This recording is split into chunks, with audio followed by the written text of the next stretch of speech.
आते हैं, एक ये पैसेज है, एक ही पैसेज आज सॉल्व करेंगे क्योंकि बड़ा पैसेज है, ठीक। तो ये इन्होंने दिया हुआ है 1 2, यानी पैराग्राफ प्रॉपर नंबरिंग दी हुई है पैराग्राफ की, और क्वेश्चन में भी क्या होता है इस तरह की नंबरिंग हेल्प कर जाती है। तो 3 पैराग्राफ्स हैं छोटे छोटे, या बड़े बड़े कह लीजिए आपका मन हो तो, ये बड़ा है थोड़ा कंपैरेटिवली, जो 3rd पैराग्राफ है, ठीक। तो ये पैसेज हम बाद में पढ़ेंगे, हमारा सिंपल रूल है, अगर छोटा पैसेज है तो हम पहले पैसेज बाद में क्वेश्चन, अगर बड़ा पैसेज है तो हम क्वेश्चंस पहले करते हैं बाद में पैसेज पढ़ते हैं, क्योंकि अगर मान लो 1 to 8 क्वेश्चंस हैं तो इस 8 में से एटलीस्ट 3 या 4 क्वेश्चन सॉल्व हो जाएंगे हमारे कॉमन सेंस से, है ना। 3 तो मिनिमम हो जाएंगे जो ग्रामर के अराउंड होंगे, क्योंकि 8 क्वेश्चन है तो 3, अगर छोटा पैसेज होता तो 2 क्वेश्चन, ठीक।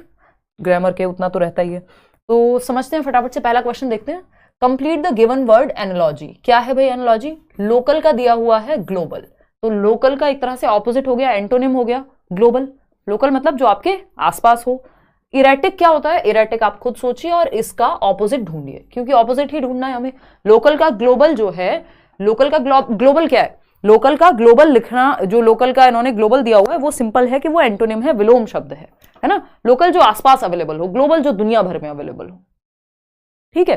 तो इरेटिक का क्या? डिस्प्यूटेबल होना चाहिए, डिपेंडेबल होना चाहिए, बिलीवेबल होना चाहिए या कंसिस्टेंट होना चाहिए। इरेटिक हम कहते हैं जिसकी कोई खास दिशा ना हो, जो थोड़ा केओटिक हो या बिखरा हुआ, इस तरह का, जो एक तरह से कंसिस्टेंट नहीं है, वेरिएबल है बहुत ज्यादा, जिसमें कंसिस्टेंसी नहीं है ना।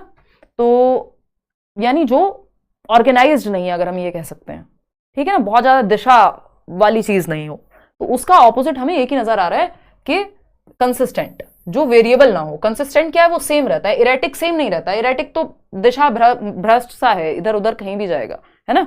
तो इरेटिक का ऑपोजिट हो गया कंसिस्टेंट। तो ये क्वेश्चन तो हमारा वैसे ही सॉल्व हो गया, सिंपल बात है, कॉमन सेंस वाला क्वेश्चन है। फिर आते हैं नेक्स्ट क्वेश्चन पे।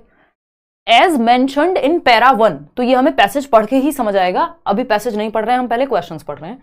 What is the correct about the health status of farmers, यानी पैसेज से सॉल्व होगा, इसको स्किप करेंगे। फिर आएंगे क्वेश्चन नंबर 4 पे, रीड द फॉलोइंग सेंटेंसेस, ये भी पैसेज से सॉल्व होगा, इसको भी हम स्किप करेंगे। हाउस होल्ड फूड प्रोडक्शन, यानी पैसेज से सॉल्व होगा। ये आया है हमारे हाथ में एक क्वेश्चन जो हमें लग रहा है कि ग्रामेटिकल है और वैसे ही बिना पैसेज पढ़े हम सॉल्व कर देंगे।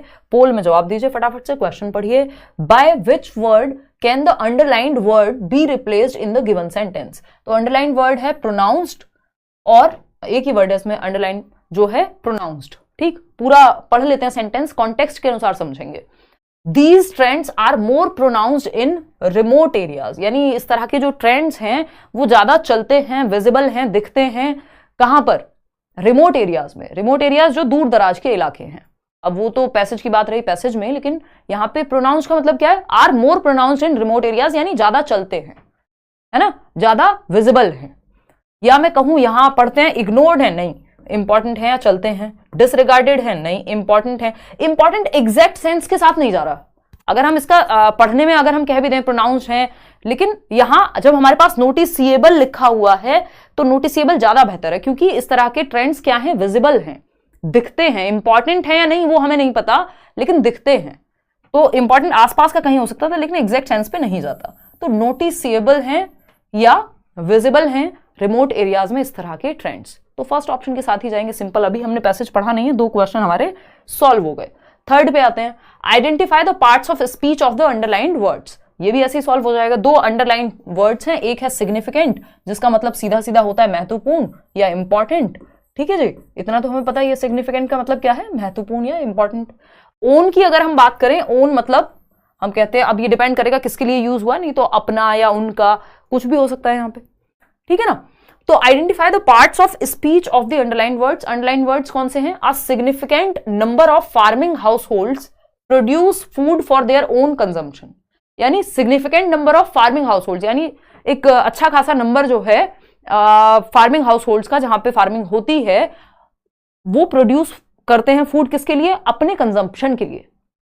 तो सिग्निफिकेंट क्या है यहाँ पे? सिग्निफिकेंट या इंपॉर्टेंट भी अगर हमने कह दिया, या लार्ज नंबर भी कह दिया, तो ये लार्ज भी क्या है?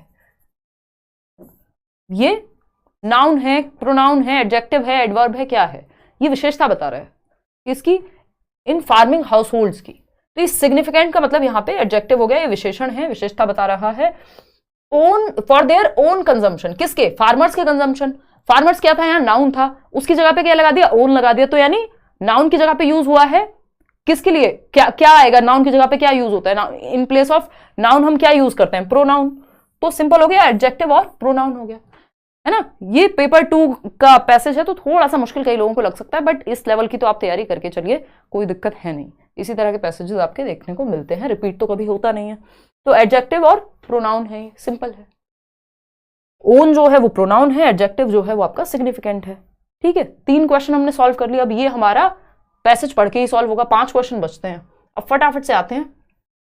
अच्छा, पेपर में क्योंकि ऑफलाइन है पेपर, तो ऐसा नहीं है कि आपने 3 सॉल्व कर लिए तो OMR भी भर देनी है साथ में। कर लो, पहले पूरा पैसेज सॉल्व कर लो, टिक करके रख लो पेंसिल से। ठीक है, आते हैं फटाफट से पहले क्वेश्चन पे। पहला क्वेश्चन क्या था हमारा, ये है, ये हम कर चुके हैं, ये आपका ग्रामेटिकल क्वेश्चन था। ये आते हैं क्वेश्चन नंबर 2 पर। अब ध्यान से पढ़ना एक बार पैसेज को, अभी पढ़ेंगे हम पैसेज को। एज मेंशन्ड इन पैरा 1, तो हमने पैसेज पूरा नहीं भी पढ़ा तब भी हम कहां जाएंगे, पैरा 1 से। जो हमारी एक तरीका रहता है कि हम डायरेक्ट अगर क्वेश्चन में कुछ भी एक हिंट मिल जाए, कोई ईयर लिखा हो, कोई वर्ड लिखा हो, कोई टर्म हो, तो डायरेक्ट उस टर्म को हम पैसेज में जाके ढूंढ सकते हैं। ये हमारी एक ट्रिक रहती है। As mentioned in para number 1, what is the series of events that are triggered by climate change. Series of events पूछा है, तो ABCD 1 2 3 4, अब इनको सीक्वेंस में लगाना है। पैरा नंबर 1 में ही ये सीरीज है कि increase in prices of food items, detrimental effect on nutritional security, extreme weather conditions, reduced food consumption, किसकी वजह से क्या होता है, ये एग्जैक्ट सीक्वेंस में लगाना है पैरा नंबर 1 को देखते हुए। तो हम क्या करेंगे, सीधे जाएंगे पैरा नंबर 1 पे, वहां से समझेंगे कहानी है क्या। ठीक है जी, पैरा नंबर 1, ये तो 3 है, मार्क भी किया हुआ है यहाँ, तो सीधा सीधा बताया हुआ है, आजकल बड़े पैसेज में बता देते हैं। ठीक, पैरा नंबर 1 में इन्होंने लिखा हुआ है, क्या लिखा हुआ है, The loss in earnings that farmers see due to extreme weather events or erratic seasonality is by now accepted as the most widely felt economic impact of climate change. Farmers were the first people to feel the impacts of climate change, which ultimately affects the country's overall agricultural output and adds to food inflation. High food prices in turn could result in people slashing down consumption, which adversely impacts nutritional security. ये हमारे काम का हमें लग रहा है, जो sequence है यहां से और यहां तक कुछ काम की चीज लग रही है, देख लेते हैं।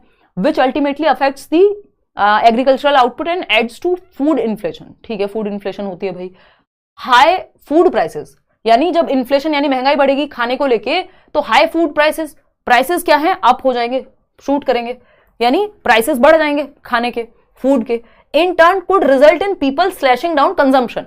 अब फूड प्राइसेस बढ़े तो क्या होगा, लोग कंजम्पशन कम कर देंगे। हम देखते हैं भाई प्याज महंगी हो गई, लोग प्याज खाना कम कर देते हैं, टमाटर महंगे हो गए, टमाटर खाना कम कर देते हैं, क्योंकि एक्सट्रीम महंगे हो गए, सोने के बराबर प्याज हो जाएगी, मतलब बराबर मींस बीच में चला था ना एक कि भाई प्याज तो सोने जैसी हो रही है, तो लोग स्लैश डाउन कर देंगे कंजम्पशन, खाने को कम कर देंगे। विच एडवर्सली इंपैक्ट्स न्यूट्रिशनल सिक्योरिटी। अब न्यूट्रिशनल सिक्योरिटी, जितना न्यूट्रिशन हमें चाहिए या जिस मात्रा में चाहिए वो अवेलेबल नहीं होगा, तो न्यूट्रिशनल सिक्योरिटी हमारी इंश्योर्ड नहीं है। न्यूट्रिशनल सिक्योरिटी क्या है कि एक जगह पे देश में क्या हो, एक सफिशिएंट फूड की अवेलेबिलिटी हो, लोग एक्सेस कर पाए उसको, उस प्राइस रेंज में हो, सही मात्रा में अवेलेबल हो, ये सारी चीजें। तो ये सब नीचे चली गई, क्योंकि हम क्या करेंगे, अब यहाँ पे हमने कट डाउन करना शुरू कर दिया। तो 2-3 यहाँ पे सीक्वेंस है कि एक तो क्या हुआ, किसकी वजह से हुई है ये सब चीजें, इंपैक्ट्स ऑफ क्लाइमेट चेंज की वजह से। क्लाइमेट चेंज हुआ, फूड प्राइसेस हाई हो गए, फूड प्राइसेस हाई हुए, लोगों ने डिमांड कम कर दी, डिमांड कम कर दी तो क्या होगा, उनकी जो सिक्योरिटी है, न्यूट्रिशनल सिक्योरिटी, जितना न्यूट्रिशन उनको मिलना चाहिए वो मिलेगा नहीं, या वो अपने आप ही कटौती उसमें हो जाएगी। अब ये कॉमन सेंस से हमने चीजें समझ ली पैरा नंबर 1 में। अब इनको लगाना है सीक्वेंस में, देखते हैं एक एक करके। Increase in prices of food items, ठीक है। Detrimental effect on nutritional security, ये तो बाद में आएगा, है ना, कि जब लोग डिमांड कम कर देंगे, तो लास्ट में आना चाहिए। एक्सट्रीम वेदर कंडीशंस, हाँ जी, यही होना चाहिए पहला पॉइंट, कि जो एक्सट्रीम वेदर कंडीशंस हैं उनकी वजह से क्या होगा, फूड प्राइसेस हो जाएंगे कम, और फूड प्राइसेस कम होंगे तो बढ़ जाएंगे, और फूड प्राइसेस बढ़ जाएंगे तो लोग क्या कर देंगे, कंजम्पशन कम कर देंगे, और फिर इससे कंजम्पशन कम करने से जो न्यूट्रिशनल सिक्योरिटी है उस पर असर पड़ेगा। तो पहला ऑप्शन होना चाहिए सी कहां है हमारे पास, ये फर्स्ट और फोर्थ तो फर्स्ट और थर्ड तो हटा दिया क्योंकि यहां पे ए है या बी है, सी है 2 जगह पे, सेकंड और फोर्थ में। सेकंड ऑप्शन क्या होना चाहिए, ए, तो ए है आपका यहां पे डी था तो ये हट गया, तो बस फिर तो और कुछ बचता ही नहीं है। फिर डी है आपका थर्ड, कि फूड कंजम्पशन रिड्यूस कर देंगे लोग, फिर उससे क्या होगा, न्यूट्रिशनल सिक्योरिटी कम हो जाएगी। तो ये थोड़ा सा आपको आदत होनी चाहिए पढ़ने की और समझने की, नहीं तो इस तरह के क्वेश्चंस में लोटपोट हो जाएंगे कई सारे लोग, ठीक है ना। कॉमन सेंस थोड़ा स्ट्रांग होना चाहिए इस केस में। क्वेश्चन नंबर 3 देखिएगा, what is correct about the health status of farmers who take to household food production. यानी कि अब हमने ये डायरेक्ट पूरा पैसेज पढ़ने पे जा ही नहीं रहे हैं यहां पे, है ना। पोल दे दो, पोल उसमें, हाँ ठीक है। What is correct about the health status of farmers who take household food production. वो फार्मर्स जो हाउस होल्ड फूड प्रोडक्शन करते हैं, खुद से उगाते हैं अपना खाना, उनकी हेल्थ स्टेटस के बारे में क्या सही है। तो इसके लिए हमें थोड़ा सा पैसेज पे जाना पड़ेगा और हम एक कीवर्ड सर्च करेंगे, health status of farmers. Health status of farmers, क्योंकि यहां 3 पैराग्राफ अलग अलग दिए हुए हैं तो हमें कहीं ना कहीं मिल जाएगा, ठीक है। हेल्थ स्टेटस ऑफ फार्मर्स, आते हैं देखते हैं फटाफट से, देखते हैं यहां पे कहीं पे दिख रहा है health status, impacts of climate change, okay okay okay okay okay. Food are healthiest, those who eat their own food are the healthiest. In countries like India, where malnutrition is high and food insecurity is a nagging constant, such households have used the home production system to remain out of this crisis. As the studies point out, these households are also protected from market fluctuations, thus ensuring that they can afford healthy food. Obviously, they are not impacted by food inflation either. ठीक है, एक बस यही छोटा छोटा समझ आया कि वो जो हेल्दीएस्ट हैं वो लोग जो अपना फूड खुद से खा रहे हैं। फिर भी हम एक बार थर्ड पे भी चल लेते हैं, थर्ड पैराग्राफ पे। बट देर आर, इस बहाने हमारा ये पूरा पैसेज भी पढ़ लिया जाएगा। But there are serious conversations taking place over how climate change induced extreme weather events would impact such households. We need to understand the link between nutrition intake and household food production, and whether weather fluctuations would have any impact on this. Researchers have analyzed village level data from households with their own food production. वो household जो खुद का खाना खुद बना रहे हैं, यही पूछा था हम जो उगा रहे हैं, and consumption, and correlated this with the local weather conditions to infer whether there was a correlation. The paper establishes that people growing their own food consume more, thus adding to nutrition levels and attaining overall food security. There was also reduction in child stunting and underweight conditions, as well as women achieving a normal body mass index. These trends are more pronounced in remote villages. कुल मिला के बात हमें यही समझ में आई है, इसमें डायरेक्ट तो हमें नहीं मिला ये कीवर्ड, लेकिन इसका कहने का मतलब तात्पर्य यही है कि जो लोग अपना खाना खुद से बना रहे हैं, उनका चाहे वो बच्चों का जो माल नरिशमेंट है, कुपोषण है, वो भी कम मिलेगा। जो स्टंटिंग होता है, जो कम, जितना एक एवरेज बॉडी वेट या बॉडी साइज होना चाहिए बच्चे का जिस उम्र में, उससे कम है तो वो चाइल्ड स्टंटिंग कहलाएगा। अंडरवेट भी बच्चा नहीं होगा उन घरों में जहां पे खाना खुद से उगा रहे हैं, मान लीजिए किसान परिवार हैं या जो भी, और वहां पे लोग खाते भी ज्यादा हैं क्योंकि अपने घर में वो उगा पा रहे हैं। और विमेन जो है उनका भी बॉडी मास इंडेक्स एकदम नॉर्मल है, और ये विलेजेस में खूब दिखती है ये चीज, या जहां पे अपना खाना खुद से उगाया जा रहा है। इसका मतलब वो लोग हेल्दी मिलेंगे कंपैरेटिवली जो अपना खाना खुद से उगा रहे हैं। ठीक है, तो फटाफट से देख लेते हैं, क्वेश्चन नंबर 3 पे चलते हैं वापस, जिसके लिए हमने ये पूरी कहानी पढ़ी। What is correct about the health status of farmers who take to household food production. अब हमने तुक्का नहीं मारा क्योंकि अब हमने पढ़ लिया है पूरा पैसेज, तो हम जो भी आंसर करेंगे, हो सकता है ये आंसर हम वैसे भी दे देते, लेकिन बिना पैसेज पढ़े आंसर इस तरह के करना क्या हो जाता है, कई बार पैसेज में कुछ और लिखा होता है, आप कुछ और जवाब दे रहे होते हैं। तो आपको पैसेज में जो लिखा है, जो तुमको हो पसंद वही बात करेंगे, ठीक है ना। जो पैसेज में लिखा हो उसी के हिसाब से दिन और रात की बात करनी है, ठीक है। Stunted growth of children, farmers who take to household food production, नहीं भाई ये तो नहीं होगी। Women with higher body mass index, वो normal body mass index higher नहीं। चिल्ड्रन आर माल नरिश्ड, नहीं। बेटर न्यूट्रिशनल इनटेक होगा उन घरों का जहां पे खाना खुद से उगाया जाता है, तो वो हेल्दी न्यूट्रिशन को प्रॉपर मिल पाएगा। क्वेश्चन नंबर 4 पे चलते हैं। Read the following sentence, read the following sentences. A significant number of Indian households afford healthy food. Household food production has limited impact on food inflation. हाँ, ये लिखा हुआ था कि limited impact होता है, उसमें लिखा हुआ था ना। Food insecurity is an occasional phenomenon in India. बताइए फटाफट से कि क्या सही है या क्या गलत है, फटाफट से बताइए। पैसेज पढ़ना है फिर से। फोर्थ ऑप्शन 53% लोग यहां देने में लगे हुए हैं।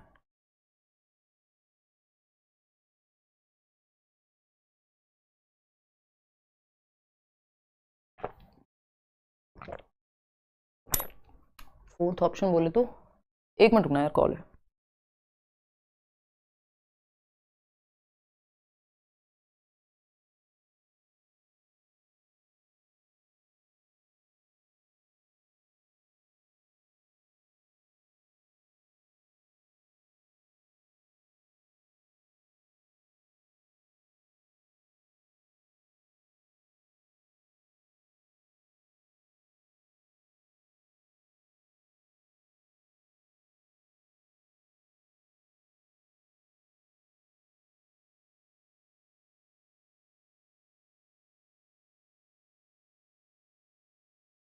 तक ऑर्डर कर रहा हूँ। Okay sir, okay okay.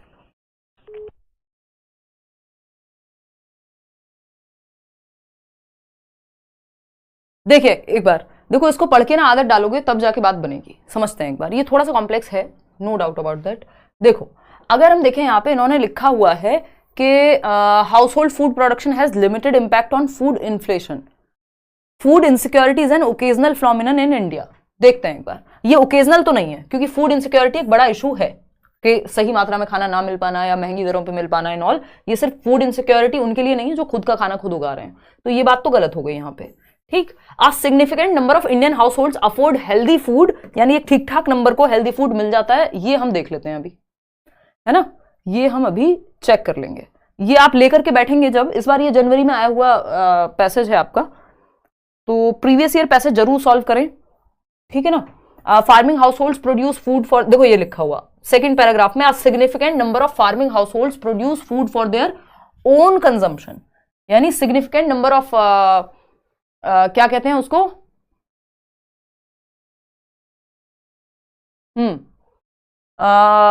Significant number of farming house holds, जो फार्मिंग हाउस होल्ड्स हैं उनका ठीक ठाक नंबर है जो अपना खाना खुद उगाते हैं। तो ये बात तो सही हो गई, जो फर्स्ट ऑप्शन था वो तो करेक्ट है और सी गलत ही था। तो देख लेते हैं एक बार बी क्या था वो भी देख लेते हैं। भाई सी तो गलत ही था कि इनसिक्योरिटी है नहीं इंडिया में, ऐसा थोड़ी है। और ये बात आपकी सही है कि इंडियन हाउस होल्ड्स का जो सिग्निफिकेंट नंबर है वो ठीक ठाक मात्रा में इंडियन हाउस होल्ड्स हैं जो अपना खाना खुद उगाते हैं। इसका मतलब ये नहीं सब उगा ले रहे हैं। House hold food production has limited impact on food inflation, अब ये और चेक करना है। हालांकि हमें ये पता लग गया है कि सी गलत है और ए सही है, तो उसके हिसाब से हम आंसर ढूंढ पाएंगे। A and B are incorrect, नहीं ए तो सही है हमारे लिए, तो ए को सही कहां बताया गया है, ए को सही सिर्फ बी ऑप्शन में ही बताया गया है, तो उस हिसाब से तो बी ऑप्शन ही सही है। लेकिन फिर भी हम बी ऑप्शन को चेक कर लेते हैं, ये वाला बी, ये सेकेंड ऑप्शन नहीं, ये वाला बी ऑप्शन, या house hold food production has limited impact on food inflation. तो फूड इन्फ्लेशन पे क्या प्रभाव है? Households with their own food production and consumption and co-related this with the local weather conditions to infer whether there was a correlation. The paper establishes fluctuations, ये लिखा हुआ ऊपर, nutrition intake and household production, यहाँ पे है कहीं कहीं, change induced extreme weather events would impact such households. We need to understand the link between nutrition intake and household food production and whether weather fluctuations would have any impact on this. Researchers have analyzed village level data from households with their own food production and consumption and correlated this with the local weather conditions to infer whether there was a correlation. The paper, अभी तो ये नहीं पता कि correlation है भी या नहीं, तो ये कहना गलत हो जाएगा कि इस चीज का जो आपका इन्फ्लेशन है उस पर प्रभाव पड़ेगा नहीं पड़ेगा। और भी अगर कहीं और इस बारे में बात हुई है तो वो देख लेते हैं। ये देखो, as studies point out, these households are also protected from market fluctuations, thus ensuring that they can afford healthy food. Obviously they are not impacted by food inflation either. देखो ये लिखा हुआ है कि ये घर जो हैं, जो खुद अपना खाना उगा रहे हैं, जो फार्मर्स की फैमिलीज है, मान लीजिए कि ये किससे नहीं है इंपैक्टेड, इन्फ्लेशन से या मार्केट फ्लक्चुएशन से, है ना तो महंगाई से और ना ही मार्केट के ऊपर नीचे होने से, ठीक है ना। तो ये बात यहां पे कही गई है। लेकिन ये उल्टा पूछ लिया इन्होंने बी ऑप्शन में कि house hold food production has limited impact on food inflation. उल्टा है कि फूड इन्फ्लेशन का in house hold food production पे प्रभाव नहीं है। तो फिर तो सीधा यही बचता है कि बी एंड सी गलत है और ए ही सही है कि significant number of house hold खाना उगा रहे हैं। फोर्थ कैसे जवाब दे रहे हो आप 50% लोग? A and C are incorrect, B is correct. B तो करेक्ट है ही नहीं ना, उल्टा है। उन्होंने कहा फूड इन्फ्लेशन पे प्रभाव नहीं पड़ेगा, जबकि बात यह है कि फूड इन्फ्लेशन का प्रभाव इन परिवारों पर नहीं पड़ेगा। उल्टा नहीं कह सकते, ठीक है ना। तो सिर्फ एक ही बात सही बचती है, ये तो है ही गलत। भाई फूड इनसिक्योरिटी बड़ी प्रॉब्लम है, ऐसा थोड़ी है इंडिया में महंगाई नहीं है खाने को लेके, तो प्रॉब्लम है या सही मात्रा में सबको मिल रहा है। फिर माल न्यूट्रिशन के इतने शिकार हैं हम। 125 कंट्रीज में से आई थिंक हमारा हंगर इंडेक्स 111 पे या कुछ तो है 2023 में, मतलब हम काफी खराब स्थिति में हैं। अगर हम हंगर इंडेक्स की बात करें या माल न्यूट्रिशन कुपोषण की बात करें, तो ये तो नहीं कह सकते कि यहाँ पे दिक्कत ही नहीं है ये वाली, ठीक। तो फिर तो आंसर सेकंड ही बचा। क्वेश्चन नंबर 5 देख लो, which statement is incorrect with regard to household food production, यानी कौन सा एक स्टेटमेंट है जो हाउस होल्ड फूड प्रोडक्शन के हिसाब से इनकरेक्ट है। इनकरेक्ट तो अब तो हम इतना पोस्टमार्टम सा कर चुके हैं इस पूरे पैसेज का कि हम निकाल देंगे answer. Women enjoyed normal body mass index, हाँ ये तो दिया हुआ था। Increase in number of mall nourished children, house hold food production से, यानी घर में जब खाना बनाया जा रहा है या उगाया जा रहा है तो उससे माल नरिश के होंगे, उन घरों के बच्चे माल नरिश नहीं मिलेंगे या अंडर नरिश नहीं मिलेंगे या कुपोषित नहीं मिलेंगे जिनका खाना खुद उगा रहे हैं वो लोग। तो यही गलत है, हमें इनकरेक्ट तो चाहिए। ये तो सही है, न्यूट्रिशनल इंटेक बेटर था, ज्यादा कंज्यूम कर रहे हैं वो लोग जिनके घर में खाना खुद से उगाया जाता है। Food consumption in such households was higher, ये बात तो है ही। तो बी ऑप्शन ही गलत है, और जो गलत है वही सही है क्योंकि पूछा ही गलत था, इनकरेक्ट पूछा था हमसे। तो सेकेंड ऑप्शन ही यहाँ पे गलत हो गया। आगे बढ़ेंगे। ये हम कर चुके हैं कि प्रोनाउंस का मतलब यहाँ नोटिसेबल था, जिसको नोटिस किया जा सके, जो विजिबल चेंज हो, ये भी हम कर चुके हैं। अब लास्ट क्वेश्चन बचता है हमारा, some households have remained out of the crisis of food insecurity by adopting, यानी कुछ हाउस होल्ड्स या कुछ घर जो है वो फूड इनसिक्योरिटी की दिक्कत से बच गए बाय अडॉप्टिंग व्हाट, सिंपल है, जो लोग घर पे खाना उगा रहे थे वो बच गए। Protection from extreme weather condition, नहीं। Home production systems, yes. High food prices, नहीं। क्लाइमेट चेंज कंडीशंस, नहीं। होम प्रोडक्शन सिस्टम्स, जो होम प्रोडक्शन सिस्टम को अपना रहे थे वो किससे बच गए, फूड क्राइसिस या फूड इनसिक्योरिटी की सही मात्रा में सही जगह पे अवेलेबल नहीं हो पा रहा फूड, ये सारी चीजें, या महंगा मिल रहा है, ये सब इनसिक्योरिटी में आ जाता है। तो होम प्रोडक्शन सिस्टम्स